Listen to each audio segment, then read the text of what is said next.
श्री बड़वे जी, honourable member बड़वे जी। धन्यवाद अध्यक्ष महोदय। सबका बीमा सबकी रक्षा बिल पर मुझे बोलने के लिए जो आपने अवसर दिया उसके लिए धन्यवाद। अध्यक्ष महोदय, 1 सितंबर 1956 को भारतीय जीवन बीमा निगम LIC की स्थापना की गई थी। उस समय देश के 245 निजी जीवन बीमा कंपनियों का विलय कर LIC बनाई गई ताकि बीमा को मुनाफे का नहीं बल्कि सामाजिक सुरक्षा का माध्यम बनाया जा सके। किंतु आज की जो परिस्थिति है और आज जो बिल लाया गया है और जो 100% बीमा में FDI लाने का जो नियोजन किया गया है, यही भारतीय जनता पार्टी है। जब 2011 में मनमोहन सिंह सरकार थी, UPI की गवर्नमेंट थी, उस समय UPA सरकार द्वारा 51% FDI लाने का प्रस्ताव रखा गया।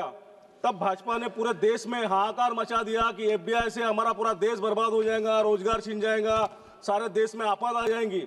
लेकिन आज FDI हर जगह 100% करने का काम NDA सरकार कर रही है।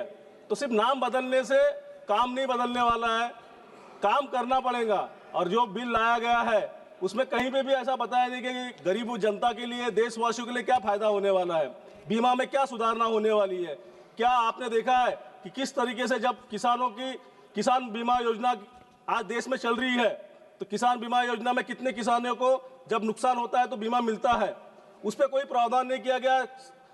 अध्यक्ष महोदय, आपके ध्यान में लाया जाऊंगा, जब बीमा कंपनी के प्रावधान ऐसे रहते हैं कि जब क्लेम करने के लिए जाते हैं तो 5 रुपए और 100 रुपए उनको क्लेम मिला जाता है किसानों को। तो उस पर कोई उपाय योजना नहीं की जा रही है सरकार की तरफ से, और सिर्फ बीमा में FDI लाने का काम करने का काम ये सरकार कर रही है। अभी तक देश पूंजीपतियों जनता की लूट कर रहे थे, अब इस सरकार ने विदेशी पूंजीपतियों को भी खुली छूट दे दी है। LIC जैसी सार्वजनिक संस्था का पैसा अडानी समूह की कंपनी में लगभग $3.9 अरब के निवेश के रूप में लगाया गया है, जो यह सवाल खड़ा करता है कि क्या गरीब मध्यम वर्ग की बचत कुछ चुनिंदा कारपोरेट घराने के लिए जोखिम में डाला जा रहा है। दूसरी ओर रिपोर्टों के अनुसार भारत में लगभग 70% लोग स्वास्थ्य बीमा से बाहर है।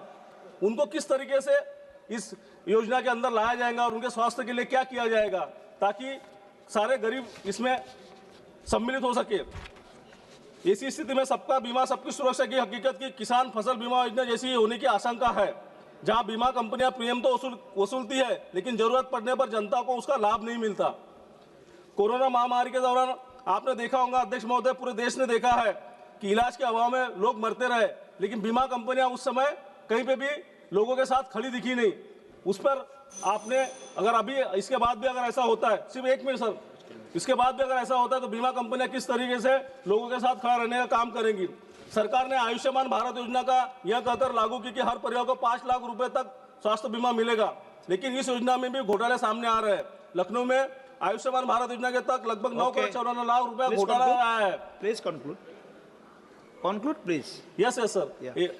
मैं आपसे आपके माध्यम से यही अनुरोध करना चाहूंगा अध्यक्ष महोदय कि जिस तरीके से FDI 100% कर रहे हैं, UPA ने तो हमारे गवर्नमेंट ने इंडिया अलायंस से तो उसका विरोध कर ही रही है, लेकिन जिस तरीके से FDI का इन्होंने विरोध किया था और आज यही उस FDI के फायदे दिखा रहे हैं, तो किस तरीके से want to speak, Honorable Finance Minister, you want to speak? You're calling me for the reply? No. So you have okay. to announce some.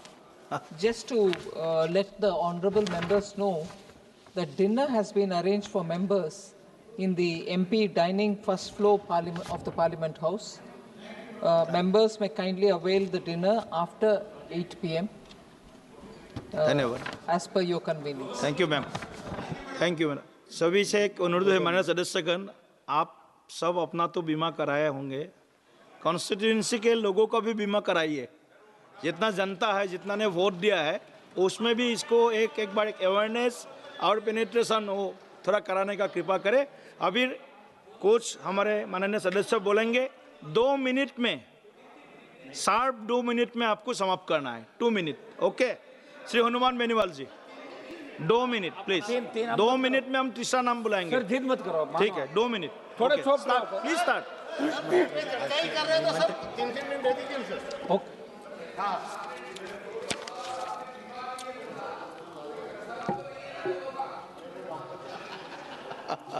ठीक, हनुमान बनर्जी। सभापति जी, सबका